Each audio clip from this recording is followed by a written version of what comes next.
A beautiful day sa buong world. Ito si G Sharma bringing you the 411 para everyone alam na this.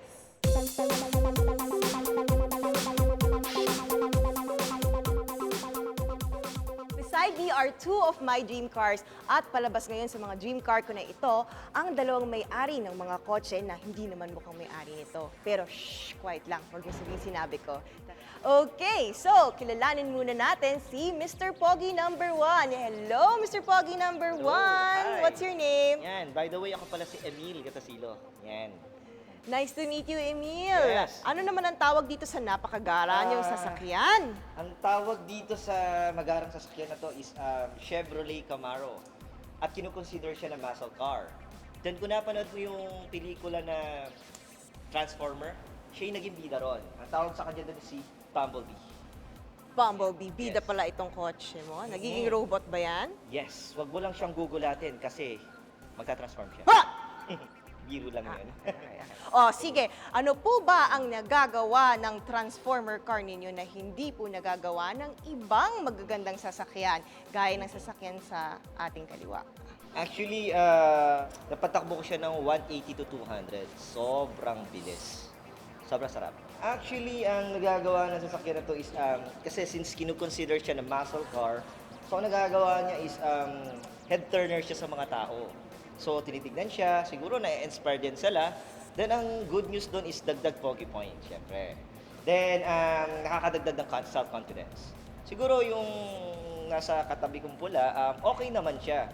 So, maganda rin, pero I think bet ko tong Camaro ko. I bet love na love mo yan. Yes, yes. O sige, kausapin naman natin ngayon si Mr. Pogi to our left. Ika, kilala natin siya. Hi, Mr. Pogi number 2. Ano pong pangalan nila? Ako si Richardson Chua Hernandez. Nice to meet you, Richardson. Ang kotse niyo, ano naman po ang tawag sa kotse niyo yung napakaganda, napakakintab? Ito yung 2016 ng Lexus RC350. Ito yung sports car ng Lexus. It's actually very rare. I mean, bihira ako makakita ng ganito. Pansin ko na may nakalagay dito na unstoppable. Sobrang bilis mo ba ito patakbuhin kaya unstoppable? Oo, paggamit ko to, mabilis ko siya pinapatakbo. And I'm sure mas mabilis to kaysa sa mga muscle cars. Wow, lumalaban po kayo. Yung muscle car, yun po yung isang sasakyan kanina, yung American car. Ito po, ano po bang make po ito? Saan po galing itong Lexus? Ang Lexus, Japanese car siya. I see. So ano ang nagagawa ng Japanese Lexus mo na hindi nagagawa ng American muscle car? Sabihin mo nga sa akin, Mr. Richardson. Ang nagustuhan ko sa Lexus kasi parang combination siya ng luxury and sports. Kaya pag tinignan mo siya, class ang dating niya and sporty. Totoo yan, napakaganda talaga. Gusto ko na nga sakyan eh. Pero may tatanungin pa ako sa inyo. Actually, sa inyong dalawa. Dito, mag-usap tayo. Okay. Ngayon, paano nyo nakuha itong napakagandang mga sasakyan ninyo? Ano ba, nanalo ba kayo sa loto? Or namanan nyo kaya sa parents nyo? Una, kitang tatanungin. Emil, anong Ako? ginawa mo? Actually, nakuha ko to sa pagsisikap, pagtiis, at determinasyon. At ito nakuha ko sa isang larangan ng isang kumpanya. At ang tawag nila dito is multi-level marketing. At ang pangalan ng company namin is Front Row International. Yes. Multi-level marketing. Yes. So doon mo nakuha to, maka-multi-level marketing kaya ako. Hindi ko naman alam na kaya Oo. pala makabili ng sports car pag dito. Front row, ano ba ang specialty niyo sa front row? Ano ba yung minamarket niyo dyan? Ang minamarket namin dito is more on health, beauty, and wellness. Yan. Focus kami sa beauty products. Kaya naman pala ang kikinis niyo pareho. Kakakotse Yes. na ako, kikinis pa ako, dami pera ko, ay parang Habulin ka pa ng mga boys, di ba? habulin nila ako ng car nila. Ay, hindi, habulin nila ang car ko. I love it. Pero ikaw, Richardson, ano naman ang ginawa mo naman? Same din, nag-start ako nung nag-join ako sa front row.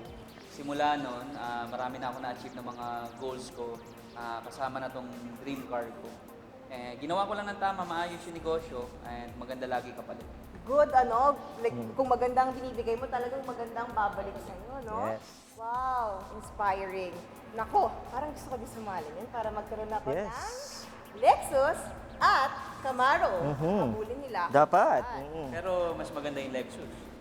Bro, mas maganda ang muscle car. Camaro pa rin, Mas bro. bagay sa kanya yung Lexus. Pero kung ako tatanungin mo, dapat yung medyo macho ka. Macho na, sexy pa. O di pareho na lang, para best of both worlds, di Oo ba? nga naman. Pwede nga naman. Okay, sige. So, both. Pero para ma-inspire naman ako, pwede bang pasakay?